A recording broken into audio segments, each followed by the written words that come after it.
So there's trouble in Knoxville. I mean, there's definitive trouble in Tennessee. We've known it for a while, but today, Mark Schlabach, a story that I had heard was coming for the better part of a week now with ESPN.com, released a piece about the hiring freeze. Now, if I were to just say those two words, it would set off totally different sets of alarm bells. Hiring freeze.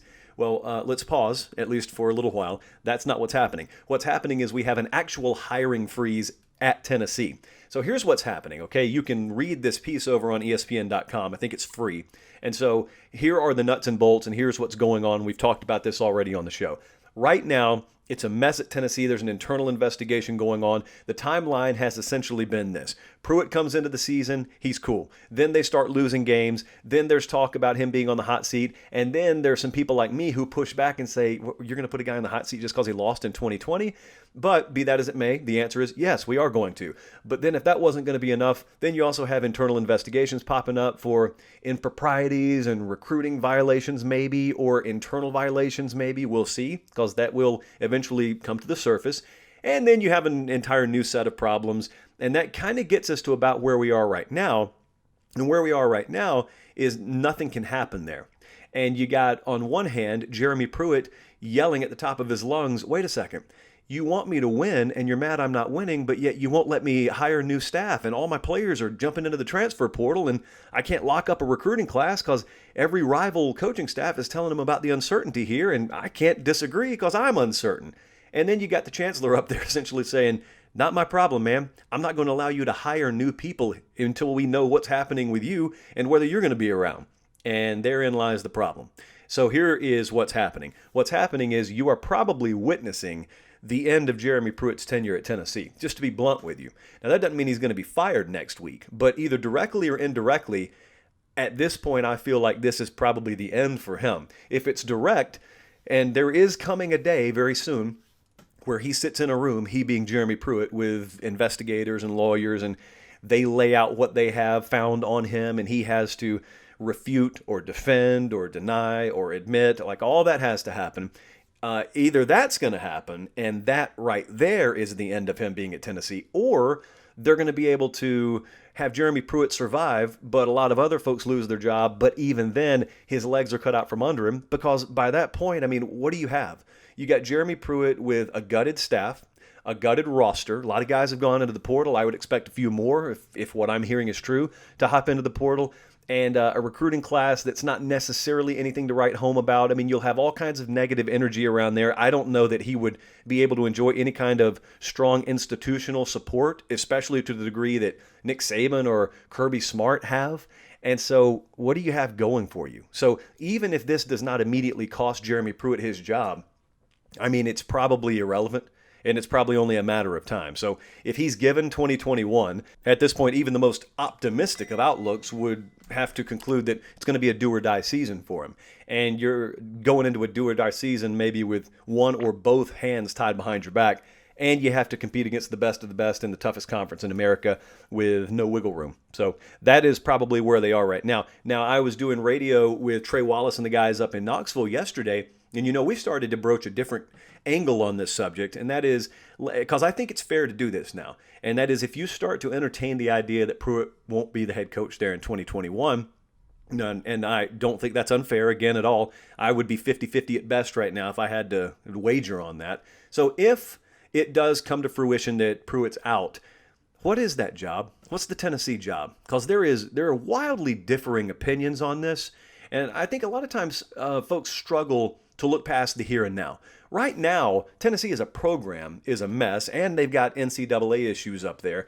Potentially, we'll see what is borne out eventually when those findings are made public. But, there's no way to know, even if you get rid of Pruitt, there's no way to know if those sanctions are still there. Are you trying to find a coach to take over a program that is being placed on probation or having scholarships taken away? We don't know how that's going to pan out. So you got to tack that on to already, as I said, a wide discrepancy in opinion on what the Tennessee job is. And the reason I'm saying that is because what we have to ask is, who can they get? If Pruitt's out, who can they get? And here's my concern. My concern is not enough people out there agree with me anymore.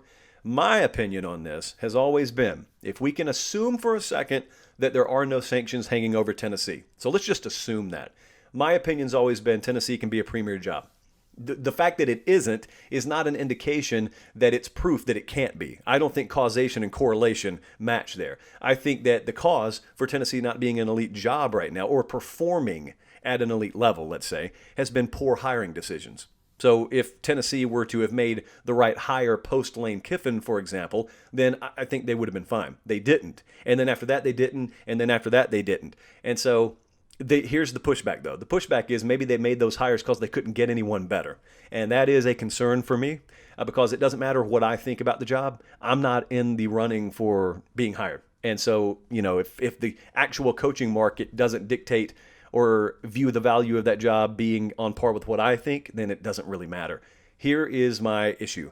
My issue is, I think at this point, Tennessee's probably going to need a bridge candidate. And that means this. Whoever ends up, and this is speculation, by the way, if Pruitt is indeed not the head coach there in 2021, whoever Tennessee ends up bringing in is probably not going to be the guy that they hopefully have in 2024. I don't think the candidate that they want to have themselves attached to in 2024 or beyond, the caliber of that candidate is going to be available right now. You're going to need someone to come in, steady things, show what can be done there, and then hopefully the marquee for the Tennessee coaching position looks a lot brighter in 2024 or 25. I'm just going to give it 3 or 4 years, whatever the case may be. Hopefully then the profile of your job is a whole lot better than it is right now. And maybe in the next round of hiring, you can attract top names. I don't think it's realistic that they can attract top names right now. Now, there is one name out there, and a lot of you obviously know where this is going, which is why I teased hiring freeze at the very beginning. It's funny that the entire headline from this piece by Mark Schlabach was about a hiring freeze, because that is probably your best route.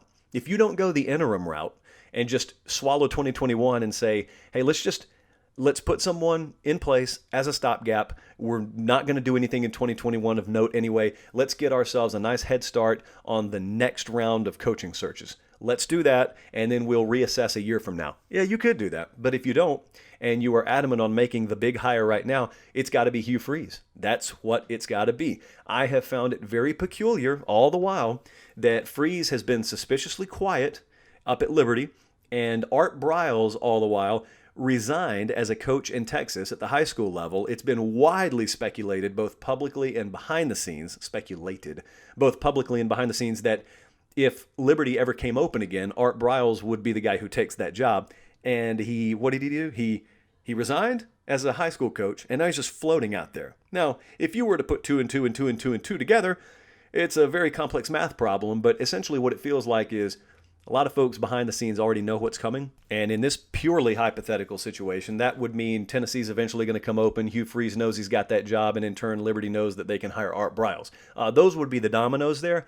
That could just, as I said, be wild speculation, or it could be a pretty tactical use of context clues. So we'll see about that, but here's what I do know.